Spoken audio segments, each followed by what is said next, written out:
오늘은 빌립보서 4장 6절로 7절 말씀 살펴보겠습니다. 아무것도 염려하지 말고 오직 모든 일에서 기도와 간구로 너희가 요청할 것들을 감사와 더불어 하나님께 알리라. 그리하면 모든 이해를 뛰어넘는 하나님의 평강이 그리스도 예수님을 통해 너희 마음과 생각을 지키시리라. 아멘. 이 구절은 현존하는 문헌에서 찾아볼 수 있는 가장 고귀하고 위대하며 위로가 되는 말씀 가운데 하나입니다. 성경의 많은 구절 중에서 이 세상에서 우리의 개인적인 삶의 관점이나 실제적인 체험의 관점에서 볼 때 하나님의 백성들에게 이 두 구절 말씀보다 더 큰 위로를 주는 것은 아무것도 없다고 말하고 싶습니다. 우리는 앞에서 막무가내의 정신, 즉 우리 멋대로 하고자 하는 욕망이 얼마나 자주 우리에게서 기쁨을 빼앗는지를 살펴보았습니다. 그런데 바울은 여기 두 절 말씀에서 계속해서 기쁨을 빼앗아가기 쉬운 다른 어떤 요인들보다 더 문제가 되는 또 하나의 요인을 고찰하고 있습니다. 그것은 환경 또는 우리에게 일어나는 일들의 행포라고 묘사할 수 있습니다. 그런 것들은 얼마나 많으며 또 얼마나 자주 임합니까? 여기서 사도는 이 문제를 궁극적인 방식으로 다루고 있습니다. 성경을 읽어나갈 때 이 특별한 주제가 얼마나 자주 다루어지고 있는가를 주목하는 것은 가치 있는 일입니다. 신약성경의 모든 서신서가 이 특별한 문제를 당면하여 초대교회의 그리스도인들로 하여금 그 문제를 해결할 수 있도록 도와주기 위한 의도로 기록되었다는 사실은 쉽사리 증명될 수 있습니다. 그들은 매우 어려운 세상에 살고 있었으며 많은 고난을 당하고 견뎌내야 했습니다. 사도는 그들에게 그 고난을 극복하는 법을 알려주기 위해 편지를 썼습니다. 그것은 신약성경의 커다란 주제입니다. 그러나 여러분 그것을 구약성경에서도 발견할 수 있습니다. 예를 들어 시편 3편과 4편을 보십시오.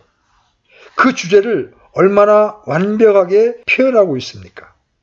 인생의 커다란 문제는 어떤 면에서 어떻게 누워 쉬며 잘 수 있느냐는 것입니다. 시편 기자는 3편 5절에서 내가 누워 잠이 들고라고 말했습니다. 누구나 누울 수는 있습니다. 그러나 문제는 잘 수 있느냐는 것입니다. 시편 기자는 원수들과 곤란과 시련으로 둘러싸여 있는 자신의 모습을 묘사하고 있습니다.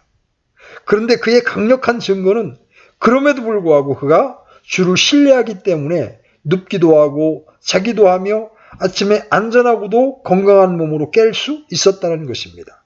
왜 그렇게 할 수 있었을까요? 주께서 그와 함께 계시고 그를 돌보고 계셨기 때문입니다. 바로 이것이 신구약 성경의 많은 부분의 주제이며 가장 중요한 주제임이 분명합니다. 저는 때때로 이 문제만큼 우리의 신앙과 그리스도인의 위치를 철저하게 시험하는 것은 아무것도 없을 것이라고 생각합니다. 여러분은 기독교 신앙에 동의한다고 말할 수 있습니다. 성경을 읽고 그 교리를 피상적으로 받아들이고는 그래요, 나는 모든 것을 믿어요. 나는 믿음으로 산답니다. 이렇게 말할 수 있습니다. 그러나 그것은 모든 것이 여러분에게 불리해지고 절망에 빠지게 만드는 것 같은 상황에서 기쁨을 유지하게 해주고 승리하게 해주는 믿음과는 별개의 것입니다. 그것은 우리 신앙의 위치를 시험하는 미묘하고도 섬세한 시금석입니다. 왜냐하면 그것은 본질적으로 실제적인 시험이기 때문입니다. 단순한 이론의 영역과는 거리가 너무 먼 시험인 것입니다. 여러분은 때때로 이런 시험을 겪는 상황에 처할 수 있습니다. 어려운 일들이 여러분에게 일어날 수 있습니다. 문제는 그 시점에서 여러분의 믿음이 어떤 가치가 있느냐는 것입니다. 그것은 여러분을 믿음이 없는 사람들로부터 구별시켜 줍니까? 그것은 우리의 평안과 위로를 위해서뿐 아니라 특별히 요즘 같은 때에 우리 그리스도인의 증거라는 관점에서 볼 때 매우 중대한 것임이 분명합니다. 오늘날의 사람들은 자기가 현실주의자며 실제적인 사람이라고 이야기합니다. 또한 그들은 교리에 흥미가 없고 우리가 말하는 것을 듣고 싶지 않지만 그들로 하여금 무언가 삶을 성공적으로 살 수 있게 해주는 것을 소유하고 있는 것처럼 보이는 사람들을 볼 경우에는 즉시로 관심을 갖게 된다고 말합니다. 이것은 그들이 불행하고 좌절감에 빠져 있고 불안하고 두렵기 때문입니다. 그들이 그런 상황에 처해 있을 때 평안과 침착성과 마음의 평정을 소유하고 있는 것처럼 보이는 사람들을 보게 되면 그들을 바라보고 그들의 말을 기꺼이 듣게 되는 것입니다.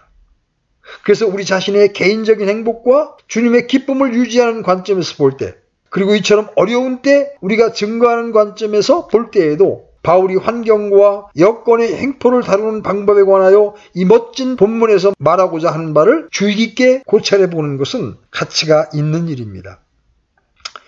이 문제는 매우 간단하게 나뉘어져 있는 것 같습니다. 무엇보다 먼저 바울은 피해야 할 것이 무엇인지를 말해줍니다. 아무것도 염려하지 말라. 이것은 부정적인 명령, 즉 피해야 하는 어떤 것입니다. 근데 여기서 염려하다는 말을 분명히 이해하고 넘어가야 합니다. 염려한다는 말은 걱정으로 가득 차 있다는 뜻입니다. 즉 어떤 일을 곰곰이 생각하며 신경을 쓰고 안달하며 속을 썩이는 걱정을 뜻합니다. 그것은 우리 주님께서 산상수훈 중에서 사용하신 단어와 똑같은 단어입니다. 여러분은 마태복음 6장에서 염려하지 말라는 내용이 담겨져 있는 부분을 기억하실 것입니다. 이 말은 지나치게 걱정하지 말라, 골똘히 생각하지 말라, 조바심 내며 안달하지 말라는 뜻입니다.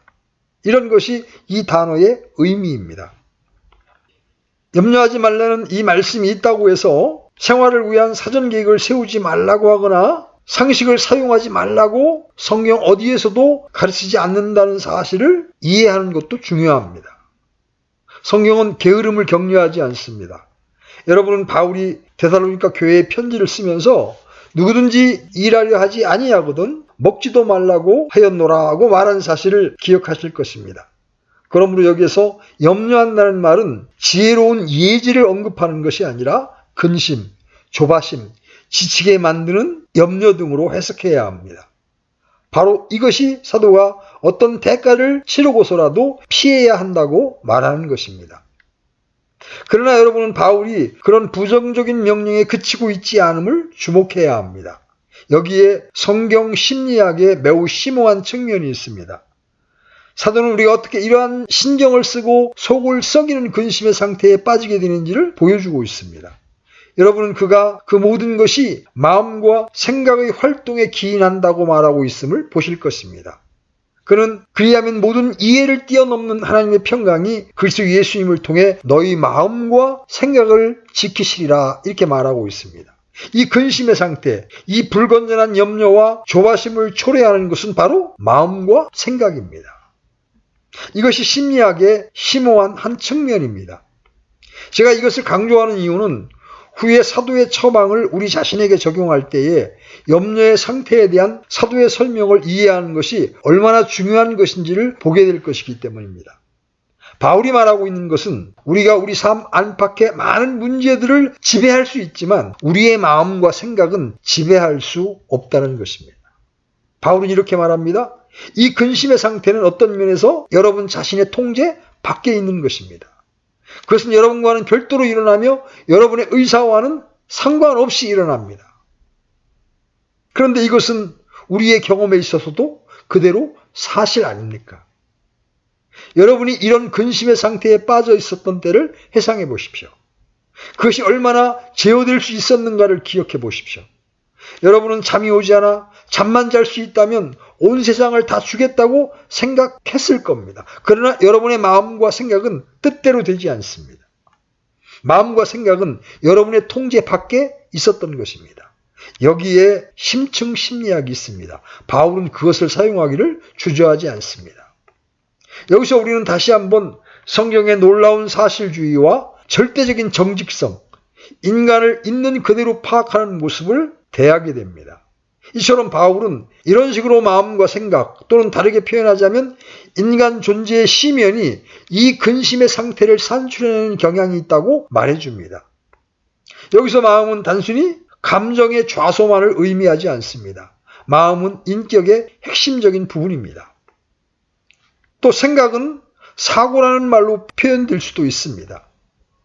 그런데 슬프게도 우리 모두는 마음과 생각이 요동을 쳐 염려하고 근심하는 상태를 체험해 보았습니다. 우리는 바울이 의미한 바를 정확하게 알고 있습니다. 마음은 감정을 갖고 있습니다. 사랑하는 사람이 병에 걸릴 때 마음은 곧 작용하기 시작합니다. 그 사람에 대한 여러분의 관심, 사랑 그 자체가 근심의 원인입니다. 만일 그 사람에 대하여 아무것도 생각하지 않는다면 여러분은 근심하지 않을 것입니다. 여기서 여러분은 감정과 애정이 어디에서 생기는지 알게 될 것입니다. 그뿐 아니라 또한 상상이 있습니다. 상상이야말로 근심을 자주 일으키는 원인입니다. 여러분이 어떤 상황에 부딪히게 됩니다. 단지 그것뿐이라면 여러분은 누워 잠을 잘 수 있을 것입니다. 그러나 상상이 개입하게 되면 이렇게 생각하기 시작합니다. 이런저런 일이 일어나면 어떻게 될까? 오늘 밤에는 모든 것이 잘 통제되고 있다. 하지만 만일 내일 아침에 열이 올라가면 어떻게 될까? 지금 상태보다 더 좋지 않게 되면 어떻게 될까? 여러분은 이러한 상상들을 몇 시간씩 하면서 괴로워합니다. 그래서 여러분의 마음이 여러분을 잠 못 이루게 하는 것입니다. 마음과 생각이 통제권을 가지고 있는 것이죠. 우리는 생각의 희생물입니다. 근심의 상태에 있을 때에 우리는 희생물인 거죠. 마음과 생각, 이 두 가지 세력은 우리 속에 있으나 우리의 통제 밖에 있으며 우리를 지배하고 우리 위에 폭군처럼 군림하고 있습니다. 사도는 이것이야말로 어떤 대가를 치르고서라도 피해야만 하는 것이라고 말해주고 있습니다. 그 이유에 대해서는 오래 생각할 필요가 없을 것입니다. 저는 우리 모두가 이 사실을 경험적으로 알고 있으리라고 생각합니다. 이 근심의 상태에서 우리는 추론하고 논쟁하고 여러 잡념들에 쫓기면서 시간을 소비합니다. 이런 상태에 있을 때 우리는 속수무책입니다. 다른 사람들과 말하고 싶지 않습니다. 우리는 대화 중에 다른 사람들의 말에 귀를 기울이는 것처럼 보이지만 우리의 생각은 다른 곳에서 방황하고 있습니다. 우리가 그러할 때 슬프게도 우리의 증거 또한 무익하게 됩니다. 우리는 다른 사람들에게 아무 가치가 없는 사람들이며 무엇보다도 우리 자신이 주님의 기쁨을 잃어버리게 되는 것입니다. 그러면 이제 속히 두 번째 원칙으로 넘어가 봅시다. 이러한 내적인 혼란을 피하기 위해 해야 할 일이 무엇이겠습니까? 사도가 본문에서 가르치고 있는 것은 무엇입니까? 바로 이 점에서 기독교인에게 특별하고 독특한 것이라고 할 수 있는 것을 보게 됩니다. 다른 것은 몰라도 우리는 근심을 처리하는 기독교적인 방법과 심리학 또는 일반 상식적인 방법 간의 확실한 차이를 구별할 수 있어야 합니다. 이렇게 말하면 어떤 사람들은 심리학을 너무 가혹하게 다루는 것이 아니냐고 생각할 수도 있겠지만 약간의 변명을 해보겠습니다. 저는 심리학이 기독교 신앙과의 관계에 있어서 가장 교묘한 위험 중에 하나라고 믿습니다. 사람들은 자기들이 가지고 있는 것이 단지 심리학적인 심리 과정에 지나지 않으면서도 기독교 신앙에 기초하고 있다고 생각할 때가 있습니다. 이런 신앙은 실제로 위기를 당할 때 무너지고 맙니다. 우리는 심리학을 전하는 것이 아니라 기독교 신앙을 전하고 있습니다. 그러면 여기서 불안을 다루는 기독교적인 방법과 다른 방법 간의 차이를 보여드리겠습니다. 우리가 불안의 위협을 받고 있을 때 어떻게 해야 한다고 바울은 말합니까? 그는 단지 걱정하지 말라고 말하지 않습니다. 걱정하지 말고 마음을 강하게 가지라고 말하는 것은 상식과 심리학에서 말하는 바입니다. 여러분이 의지가 강한 사람이라면 의식세계로부터 생각들을 붙잡아두고 그 결과로 그것을 무의식 세계 속에서 활동하게 할 수 있을 것입니다. 그것이 바로 감정 억제입니다.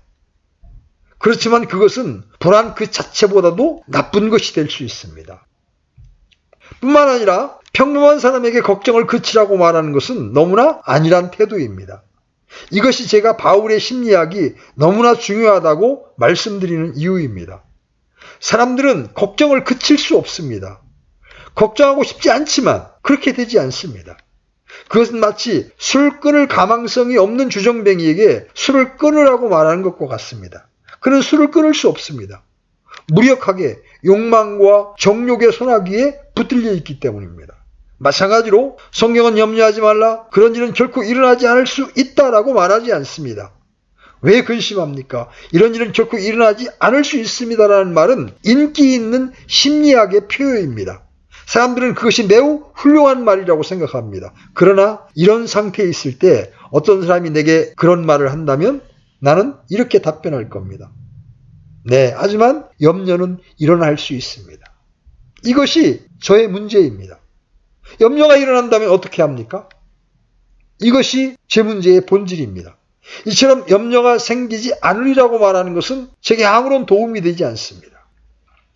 또 하나의 부정적인 답변은 다음과 같습니다. 사람들은 걱정하고 근심하는 불행한 사람들에게 걱정해서는 안 됩니다. 걱정하는 것은 잘못된 일입니다. 걱정해 보았자 달라지는 것은 아무것도 없습니다. 라고 말하는 경향이 있습니다. 이것은 전적으로 옳은 말이자 건전한 상식입니다.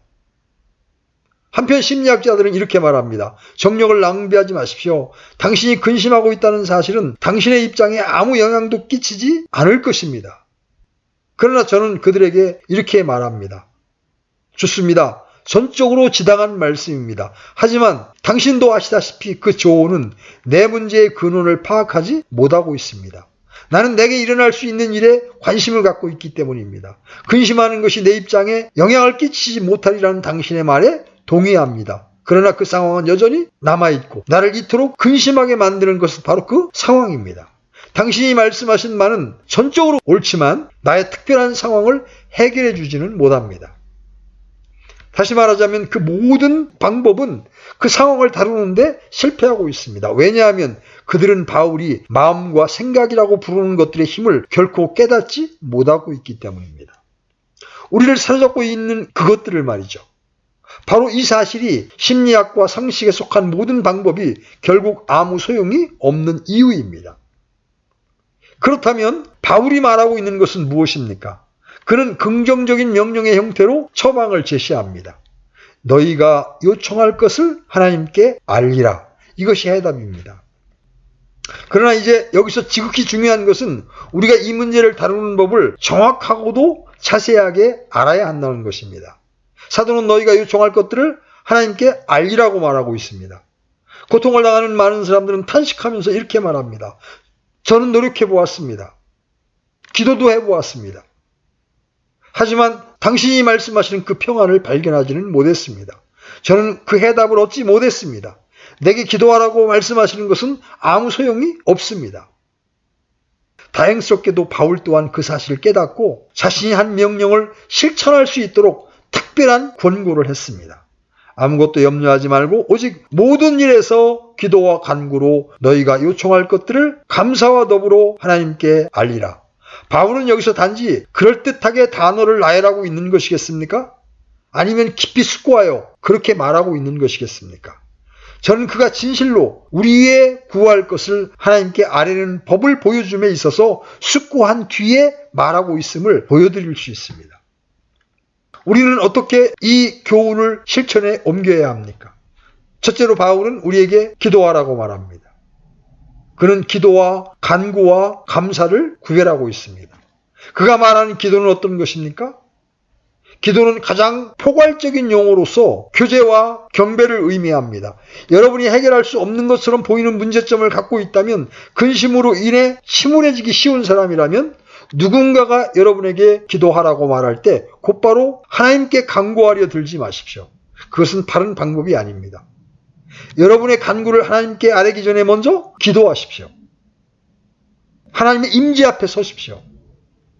그리고 당분간 여러분의 문제를 잊으십시오. 그 문제와 더불어 시작하지 마십시오. 여러분이 하나님과 대면하고 있음을 깨달으십시오. 기도라는 말에는 대면한다는 개념이 들어있습니다. 하나님 앞에 나아가 그분의 임재를 깨닫고 그 임재를 묵상하십시오. 바로 이것이 언제나 첫 번째 단계입니다. 여러분의 요구를 하나님께 아뢰기 전에 하나님과 대면하고 있음을 깨닫고 그분의 임재 가운데 그분께 경배를 드리면서 여러분의 마음을 쏟아 놓으십시오. 바로 이것이 시작입니다. 기도 다음으로 이어지는 것이 간구입니다. 이제 우리는 계속해서 나아갑니다. 하나님께서 하나님이시기 때문에 경배를 드리고 그 다음에 특별한 것을 하나님께 아뢰게 됩니다. 여기서 바울은 우리의 간구를 아뢰라고 권고하고 있습니다. 그는 우리가 특별한 것들을 하나님께 가지고 나아갈 수 있으며 그 간구가 기도의 합당한 부분이라고 말합니다. 따라서 우리는 현재 우리에게 중요한 특별한 문제들을 간구하는 것입니다. 우리는 이제 우리의 요청할 것들을 하나님께 알리는데 점점 다가가고 있습니다. 그러나 아직 한 가지가 남아 있습니다. 기도와 간구와 감사함으로. 이것이 이 모든 표현 중에서 가장 중요한 표현입니다. 그리고 우리 중 많은 사람들이 사도가 다루고 있는 이러한 상황에 처해 있을 때 그릇 행하게 되는 부분입니다. 저는 이러한 단계들과 관련해서 바울이 단순히 예배의 형식에 관심을 가지고 있었던 것이 아님을 지적할 필요가 있다고 생각합니다. 사람들이 단순히 예배 의식적인 면에서 예배의 형식에 관심을 가지는 것은 얼마나 비극인지 모릅니다. 그것은 바울이 관심을 갖고 있는 바가 아닙니다. 그는 형식에 관심을 갖고 있지 않습니다. 그는 예배에 관심을 갖고 있는 것입니다. 감사는 다음과 같은 이유 때문에 절대적으로 필수적입니다. 만일 기도하는 동안에 마음속에 하나님에 대한 어떤 원망이 있다면 우리는 하나님의 평강이 우리 마음과 생각을 지킬 것을 기대할 권리가 없습니다. 만일 하나님께서 우리를 기뻐하시지 않는다는 느낌을 가지고 무릎을 꿇고 있다면 차라리 일어나서 나가는 편이 나을 것입니다. 원망이 있어서는 안 됩니다. 우리는 마땅히 감사함으로 그분께 나아가야 합니다. 마음속에 하나님의 선하심에 대하여 조금이라도 의심이 있어서는 안 됩니다. 의문 또는 의심의 여지가 있어서는 안 됩니다. 우리는 하나님께 감사드릴 적극적인 이유들을 가지고 있어야 합니다. 우리에게 문제와 어려움이 있지만 우리는 무릎을 꿇고서 자신에게 내가 하나님께 무엇을 감사할 수 있을까라고 물어보아야 합니다. 우리는 그것을 신중하게 해야 하며 또 그것은 우리가 할 수 있는 일입니다. 우리는 자신에게 그 사실을 상기시켜야 합니다. 우리는 이렇게 말해야 합니다. 나는 지금 당장 곤경에 처해 있지만 하나님께서 나의 구원과 그분이 나와 나의 죄를 위하여 자기 아들을 보내사 십자가에서 돌아가게 하신 일에 대하여 감사드릴 수 있다. 내 앞에 엄청난 문제가 놓여 있음을 안다. 하지만 나는 하나님께서 나를 위해 하신 일을 안다. 하나님께서 자기 아들 주 예수 그리스도를 이 세상에 보내주신 것에 대해 감사를 드린다. 그리스도께서 자신의 몸으로 십자가상에서 내 죄를 담당하신 것을 감사드리고 나를 의롭다 하시기 위해서 다시 살아나신 것에 대해 감사를 드린다. 나는 그렇게 해주신 것에 대해 내 마음을 다 쏟아 감사를 드린다. 그리고 내가 과거에 받은 많은 복들로 인해 감사를 드린다. 우리는 마음과 힘을 다하여 하나님께 감사와 찬양을 드릴 이유를 찾아내야 합니다. 우리는 그분이 우리의 아버지시며 우리의 머리카락을 다 세실 정도로 우리를 사랑하신다는 사실을 상기해야 합니다. 그래서 이 모든 사실을 상기했을 때 감사하는 일에 마음을 쏟아 놓아야 합니다. 우리는 하나님과의 바른 관계 안에 있어야 합니다. 그분에 관한 진리를 깨달아야 합니다. 그러므로 사랑하고 찬양하고 경배하고 신뢰하는 믿음을 가지고 그분의 임재 가운데 나아가 우리의 구할 것을 아뢰어야 합니다. 다시 말하자면 바울이 권면하는 기도는 어둠 속에서의 절망적인 부르짖음도 아니요 아무런 실제적인 생각 없이 하나님께 울부짖는 어떤 호소도 아닙니다. 결코 그런 것이 아닙니다. 우리는 먼저 우리가 복되시고 영화로우신 하나님께 경배드리고 있다는 사실을 깨닫고 기억해야 합니다. 우리는 먼저 경배드린 다음에 우리의 요구를 아뢰는 것입니다. 다음 원칙은 하나님께서 그렇게 행하는 모든 사람들에게 주시는 은혜로운 약속입니다. 우리는 우리가 해야 할 바를 살펴보았습니다. 어떻게 그것을 다루어야 하는가에 대한 교훈도 받았습니다. 이제 우리는 사도 바울이 우리에게 말해온 것을 행하는 사람들에게 하나님께서 주시는 은혜로운 약속에 이르게 되었습니다. 물론 이것은 최고의 약속입니다. 하지만 우리는 그 약속을 바라보는 방법을 배웠습니다. 여러분은 그 약속을 알고 있습니까? 그 약속의 성격을 알고 있습니까? 그 약속이 여러분을 염려하게 만드는 것들에 대해서 언급조차 하고 있지 않다는 것을 알고 있습니까? 이것이 바로 불안을 다루는 기독교적인 방법의 특이함입니다. 바울이 모든 일에서 너희의 요청할 것들을 하나님께 아뢰라. 그리하면 하나님께서 그 모든 것 다 내쫓아내시고 제거해 주실 것이다. 이렇게 말하고 있습니까? 그렇지 않습니다. 그는 그런 것들에 대해 언급하고 있지 않습니다. 그런 것들에 대해서는 아무 말도 하지 않습니다. 저에게는 그것이야말로 그리스도인의 삶에 있어서 가장 감동적인 것 중에 하나입니다. 복음의 영광은 이것, 즉 복음이 우리 환경에 대해서가 아니라 바로 우리에게 관심을 가지고 있다는 사실에 있습니다. 복음은 우리의 상태에 관해 말하지 않습니다. 우리를 괴롭히고 당혹하게 만드는 이러한 일들에 관해 언급하지 않습니다. 그런 것들에 대해서는 단 한마디도 말하고 있지 않습니다. 그 일들이 일어날지 안 일어날지에 대해서 저는 알 수 없습니다. 바울은 두려움의 대상이 되는 그런 일이 일어나지 않는다고 말하고 있지 않습니다. 그는 그런 일이 일어나든 일어나지 않든 간에 우리가 보호받을 것이라고 말하고 있습니다. 하나님께 감사하십시다. 그것이 바로 승리입니다. 나는 환경을 초월했습니다. 환경과는 상관없이 승리하고 있는 것입니다. 이것이 대원칙입니다.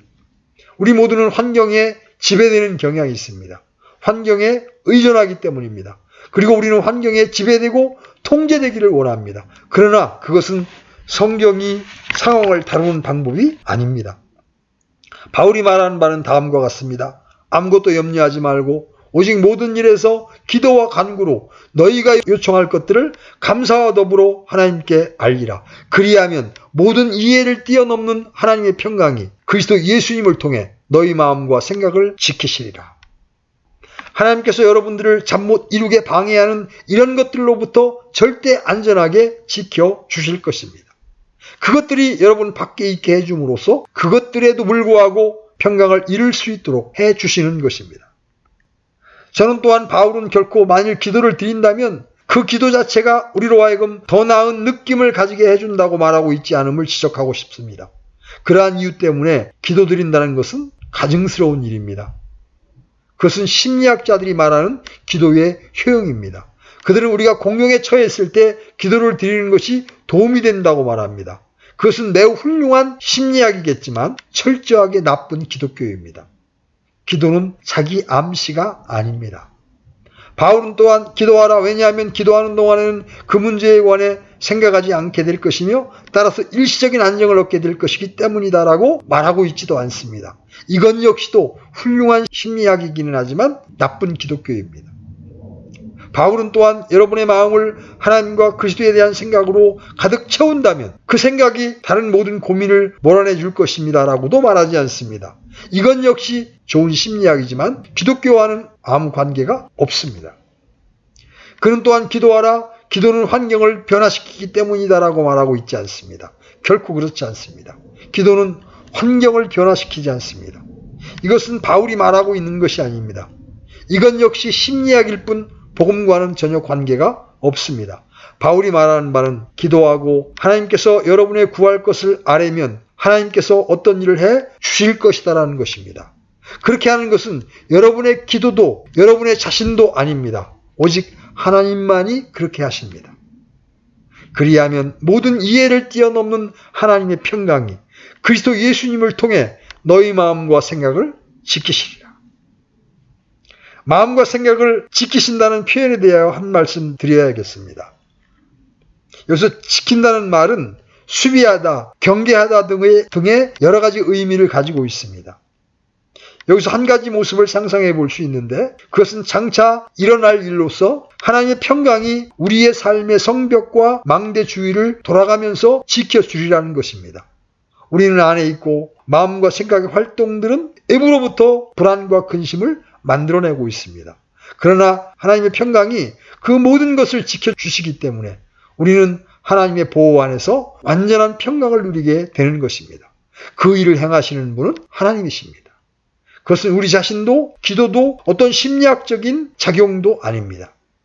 우리가 하나님께 우리의 구할 것을 아뢰면 하나님께서는 우리를 완전한 평강 가운데 지켜주십니다. 모든 이해를 뛰어넘는 하나님의 평강이라는 말씀에 대해서는 무슨 말을 할 수 있습니까? 여러분이 이 평강을 이해할 수 없습니다. 상상할 수도 없습니다. 어떤 의미에서 그것을 믿을 수조차 없습니다. 하지만 그 일은 일어나며 여러분은 그 평강을 체험하고 누릴 수 있습니다. 그 평강은 그리스도 예수 안에 있는 하나님의 평강입니다. 이것은 무엇을 의미합니까? 바울은 하나님의 평강이 주 예수 그리스도를 우리에게 나타내 주시고 그분에 대해 상기시켜 주심으로써 역사한다는 사실을 말해주고 있습니다. 이 사실을 로마서에서 논증하고 있는 표현을 통해서 살펴보겠습니다. 로마서 5장 10절입니다. 이는 우리가 원수였을 때에 하나님의 아들의 죽음으로 말미암아 하나님과 화해하게 되었을진데 화해하게 된 자로서 더욱더 그분의 생명으로 말미암아 구원을 받을 것이기 때문이니라. 로마서 8장 28절 32절도 보겠습니다. 우리가 알거니와 하나님을 사랑하는 자들 곧 그분의 목적에 따라 부르심을 받은 자들에게는 모든 것이 합력하여 선을 이루느니라. 자신의 아들을 아끼지 아니하시고 우리 모두를 위해 그분을 내어주신 분께서 어찌 그 아들과 함께 또한 모든 것을 우리에게 값없이 주지 아니하시겠느냐. 로마서 8장 38절로 39절입니다. 내가 확신하노니 사망이나 생명이나 천사들이나 정사들이나 권능들이나 현재에 있는 것들이나 장래 있을 것들이나 높음이나 깊음이나 다른 어떤 창조물이라도 능히 우리를 그리스도 예수 우리 주 안에 있는 하나님의 사랑에서 떼어놓지 못하리라.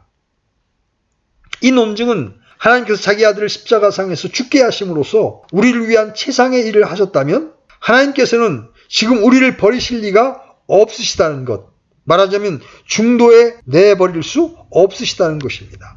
따라서 모든 이해를 초월한 하나님의 평강이 그리스도 예수님 안에서 우리의 마음과 생각을 지켜줍니다. 하나님께서는 그런 식으로 염려로부터 우리의 평강과 자유를 지켜주시는 것입니다. 이제 마지막 원칙을 말씀드림으로써 논의를 마치고자 합니다. 그 원칙은 그 약속의 포괄성입니다. 아무것도 염려하지 말고 그 일이 어떤 것이니는 문제가 되지 않습니다. 거기에는 제한이 없습니다. 여러분을 넘어뜨리고 불안의 희생물이 되게 하며 신앙생활과 복음 증거의 생활을 좀먹고 파괴하는 그 병적인 염려를 모두 하나님께 아뢰십시오. 그렇게 하면 모든 이해를 뛰어넘는 하나님의 평강이 여러분의 마음과 생각을 지키고 보호하실 것입니다. 여러분의 마음과 생각에 일어나는 커다란 혼란이 여러분에게 영향을 주지 못할 것입니다. 여러분은 시편 기자처럼 눕기도 하며 자기도 하며 이 완전한 평강을 알게 될 것입니다. 여러분은 이 사실을 아십니까? 이 평강을 소유하고 계십니까? 여러분에게는 이것이 단순한 또 하나의 이론에 불과합니까? 아니면 실제로 일어나는 일입니까? 저는 2000년 가까운 기독교 역사가 이것이 사실임을 선포하고 있음을 강조하는 바입니다. 믿음의 선지들과 순교자들과 신앙 고백자들의 이야기를 읽어보십시오. 여러분은 오늘날의 신앙인들의 이야기에서도 동일한 증거를 얻을 수 있습니다. 구세군 대장을 지냈던 존 카펜터의 이야기는 이렇습니다. 그는 자기와 자기 아내가 그렇게도 좋아하고 자랑스러워했던 사랑하는 딸의 죽음을 맞아 어떻게 이별해야 했는가에 대해서 이야기했습니다. 그 딸은 젊은 나이에 동양에서 선교 사업에 헌신하고 있었는데 갑자기 장티푸스에 걸리게 되었습니다. 그들이 그녀를 위해 기도하기 시작한 것은 당연한 일이었습니다. 그러나 존 카펜터 부부는 어쩐지 설명할 수는 없지만 그 딸의 회복을 위해서 기도할 수 없다고 느끼게 되었습니다. 그들은 계속 기도했지만 그들의 기도는 주께서 원하시면 우리 딸 아이를 낫게 하실 수 있나이다라는 것이었습니다. 그들은 딸을 고쳐달라고 하나님께 적극적으로 기도할 수 없었습니다. 다만 주께서 원하신다면 하실 수 있나이다라고 기도할 뿐이었습니다. 그들은 더 이상의 요구를 할 수 없었습니다. 6주 동안 그렇게 계속 기도를 했으나 결국 그 딸은 죽고 말았습니다. 그녀가 죽은 바로 그 다음날 아침 존 카펜터는 아내에게 말했습니다. 여보, 내 마음속에 이상하게 알 수 없는 평온함이 느껴지는구려. 카펜터 부인은 나도 똑같은 느낌이에요 라고 대답하면서 계속해서 이것은 틀림없이 하나님의 평강이에요 라고 말했습니다. 그것은 참으로 하나님이 주신 평강이었습니다. 그것은 그들의 마음이 상처받지 않도록 마음과 생각을 지켜주신 하나님의 평강이었습니다. 그들은 그들의 구할 것을 바르게 아뢰었던 것입니다. 그러자 놀랍게도 이 놀라운 고요와 평강이 그들에게 임했습니다. 그들은 그것을 이해할 수 없었습니다. 단 한 가지 유일하게 설명할 수 있는 것이 있다면 그것은 틀림없이 하나님의 평강이라는 것이었습니다. 정말 그것은 하나님의 평강이었습니다. 이에 대해 하나님께 감사드리십시다. 여러분과 저는 이런 일들을 설명할 수 없습니다. 그것들은 우리를 압도합니다. 그러나 그분은 전능하십니다. 그러므로 기도와 간구와 감사함으로 여러분의 구할 것을 그분께 아뢰십시오. 그리하면 그분은 그리스도 안에서 안식과 평강 가운데 여러분의 마음과 생각